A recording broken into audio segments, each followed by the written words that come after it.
నువ్వు దేవుని చేత ప్రత్యేకంగా ఏర్పరచబడ్డావు. ఇటువంటి సమస్య నీ మీద దేవుని ప్రణాళిక ఇదయ్యా నా సంగతి చెప్పక ముందు ఉందా? చెప్పిన తర్వాత నుంచే స్టార్ట్ అయింది. ఎందుకంటే దేవుని ప్రణాళికలు ఉన్నా కూడా ఉన్నతమైన సేవ పిలుపు, అది సామాన్యమైనది కాదు. ఈ భూమి మీద ఉన్నటువంటి ప్రస్తుతము 1% ఎక్కడో కనపడుతుంది ఆ సేవ. అర్థమవుతుందా?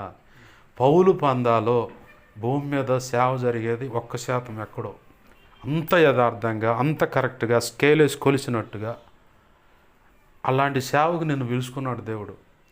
అలాంటి సేవ ఈ భూమి మీద జరగటం సైతానికి సస్యమేరా ఇష్టం లేదు.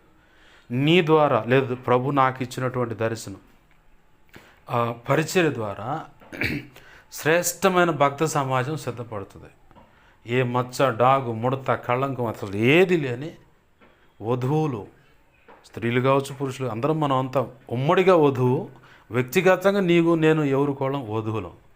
ఆ ఉన్నతమైన దేవుడు కోరుకునే ఇష్టమైన ప్రాణేశ్వరి అనేటువంటి వధువులు నీ ద్వారా సిద్ధపడాలి.